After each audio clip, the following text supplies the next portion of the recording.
2 Samuel 8. David's triumphs. Now it happened afterward that David defeated the Philistines and subdued them, and David took control of the chief city from the hand of the Philistines. And he defeated Moab and measured them with the line, making them lie down on the ground, and he measured 2 lines to put to death, and a full line to keep alive. And the Moabites became servants to David, bringing tribute. Then David defeated Hadadezer, the son of Rehob king of Zobah, as he went to restore his power at the Euphrates River. And David captured from him 1,700 horsemen and 20,000 foot soldiers, and David hamstrung almost all the chariot horses, but left enough of them for 100 chariots. When the Arameans of Damascus came to help Hadadezer, king of Zobah, David killed 22,000 men among the Arameans. Then David put garrisons among the Arameans of Damascus, and the Arameans became servants to David, bringing tribute. And the Lord helped David wherever he went. David took the shields of gold which were carried by the servants of Hadadezer, and brought them to Jerusalem. And from Beta and Berothai, cities of Hadadezer, King David took a very large amount of bronze. Now when Toi king of Hamath heard that David had defeated the whole army of Hadadezer, Toi sent his son Joram to King David to greet him and bless him, because he had fought Hadadezer and defeated him. For Hadadezer had been at war with Toi. And Joram brought with him articles of silver, gold and bronze. King David also consecrated these gifts to the Lord, with the silver and gold that he had consecrated from all the nations which he had subdued, from Aram, Moab, the sons of Ammon, the Philistines, Amalek, and from the spoils of Hadadezer, son of Rehob, king of Zobah. So David made a name for himself when he returned from killing 18,000 Arameans in the valley of Salt. He also put garrisons in Edom. In all Edom he put garrisons, and all the Edomites became servants to David. And the Lord helped David wherever he went. So David reigned over all Israel, and David administered justice and righteousness for all his people.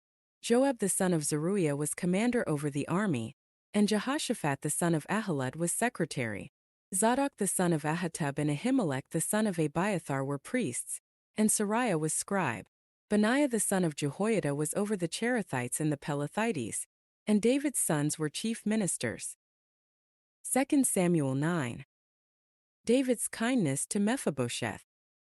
Then David said, "Is there anyone still left of the house of Saul, so that I could show him kindness for Jonathan's sake?" Now there was a servant of the house of Saul whose name was Ziba, and they summoned him to David. And the king said to him, "Are you Ziba?"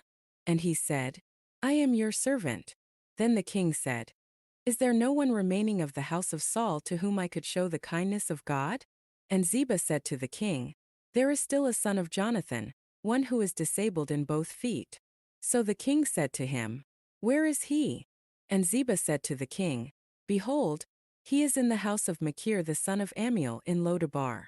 Then King David sent messengers who brought him from the house of Machir the son of Ammiel, from Lodabar. Mephibosheth, the son of Jonathan the son of Saul, came to David and fell on his face and prostrated himself. And David said, "Mephibosheth." And he said, "Here is your servant." Then David said to him, "Do not be afraid, for I will assuredly show kindness to you for the sake of your father Jonathan, and I will restore to you all the land of your grandfather Saul, and you yourself shall eat at my table regularly."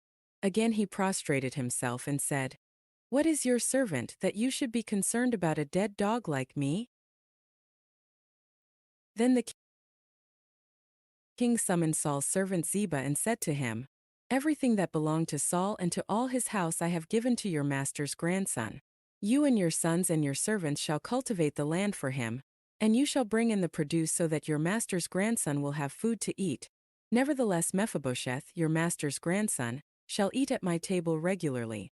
Now Ziba had 15 sons and 20 servants. Then Ziba said to the king, "In accordance with everything that my lord the king commands his servant, so your servant will do." So Mephibosheth ate at David's table as one of the king's sons. Mephibosheth had a young son whose name was Micah. And all who lived in the house of Ziba were servants to Mephibosheth. So Mephibosheth lived in Jerusalem, because he ate at the king's table regularly. and he was disabled in his 2 feet. 2 Samuel 10. Ammon and Aram defeated. Now it happened afterward that the king of the Ammonites died, and his son Hanun became king in his place. Then David said, I will show kindness to Hanun the son of Nahash, just as his father showed kindness to me. So David sent some of his servants to console him about his father. But when David's servants came to the land of the Ammonites, the commanders of the Ammonites said to their lord Hanun, Do you think that David is simply honoring your father since he has sent you servants to console you? Has David not sent his servants to you in order to explore the city, to spy it out and overthrow it? So Hanun took David's servants and shaved off half of their beards, and cut off their robes in the middle as far as their buttocks, and sent them away. When messengers informed David, he sent servants to meet them, because the men were extremely humiliated. And the king said, Stay in Jericho until your beards grow back, and then you shall return. Now when the sons of Ammon saw that they had become repulsive to David, the sons of Ammon sent messengers and hired the Arameans of Beth-rehob and the Arameans of Zobah, 20,000 foot soldiers, and the king of Makkah with 1,000 men, and the men of Tob with 12,000 men. When David heard about this, he sent Joab and all the army, the warriors. And the sons of Ammon came out and lined up for battle at the entrance of the city, while the Arameans of Zobah and of Rehob and the men of Tob and Makkah were stationed by themselves in the field. Now when Joab saw that the battle was set against him at the front and at the rear, he selected warriors from all the choice men in Israel, and lined them up against the Arameans. But the remainder of the people he placed under the command of his brother Abishai, and he lined them up against the sons of Ammon. And he said, If the Arameans are too strong for me, then you shall help me, but if the sons of Ammon are too strong for you, then I will come to help you. Be strong, and let's show ourselves courageous for the sake of our people and the cities of our God. And may the Lord do what is good in his sight. So Joab and the people who were with him advanced to the battle against the Arameans, and they fled from him. When the sons of Ammon saw that the Arameans had fled, they also fled from Abishai and entered the city. Then Joab returned from fighting against the sons of Ammon and came to Jerusalem.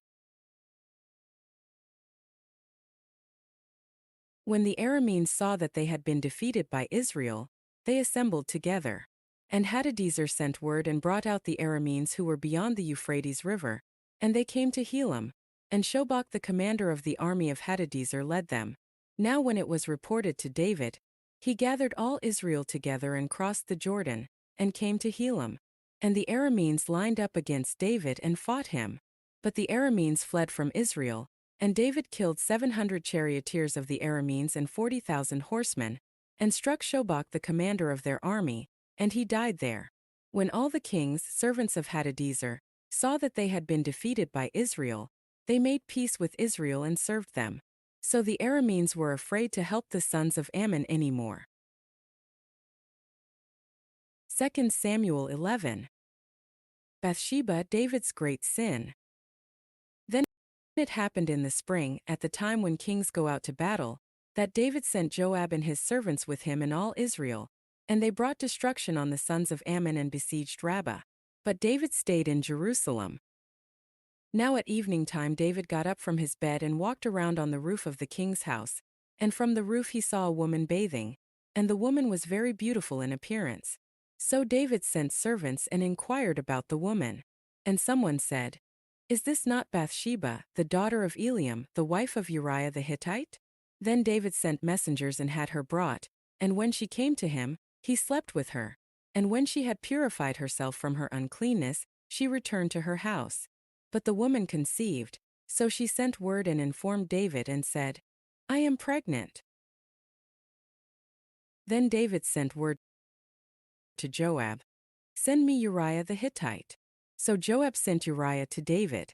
When Uriah came to him, David asked about Joab's well-being and that of the people, and the condition of the war.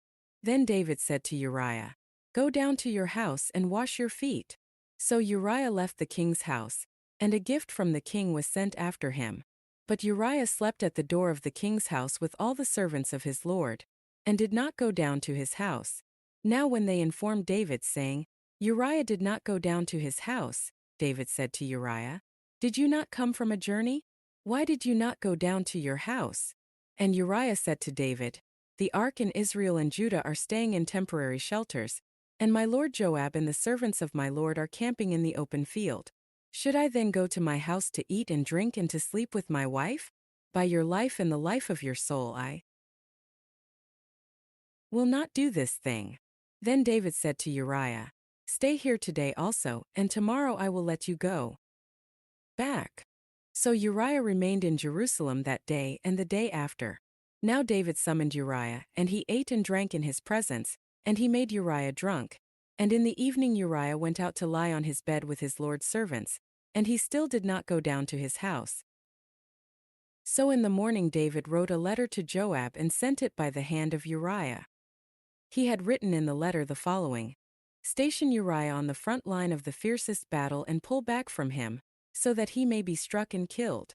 So it was as Joab kept watch on the city, that he stationed Uriah at the place where he knew there were valiant men. And the men of the city went out and fought against Joab, and some of the people among David's servants fell, and Uriah the Hittite also died. Then Joab sent a messenger and reported to David all the events of the war. He ordered the messenger, saying, When you have finished telling all the events of the war to the king, then it shall be that if the king's wrath rises and he says to you, Why did you move against the city to fight? Did you not know that they would shoot from the wall? Who struck Abimelech the son of Jerubsheth? Did a woman not throw an upper millstone on him from the wall so that he died at Thebez? Why did you move against the wall? Then you shall say, Your servant Uriah the Hittite also died. So the messenger departed and came and reported to David everything that Joab had sent him to tell. The messenger said to David, The men prevailed against us and came out against us in the field, but we pressed them as far as the entrance of the gate. Also the archers shot at your servants from the wall, so some of the king's servants died, and your servant Uriah the Hittite also died. Then David said to the messenger, This is what you shall say to Joab. Do not let this thing displease you, for the sword devours one as well as another. Fight with determination against the city and overthrow it, and thereby encourage him. Now when Uriah's wife heard that her husband Uriah was dead, she mourned for her husband. When the time of mourning was over, David sent servants and had her brought to his house, and she became his wife. Then she bore him a son. But the thing that David had done was evil in the sight of the Lord.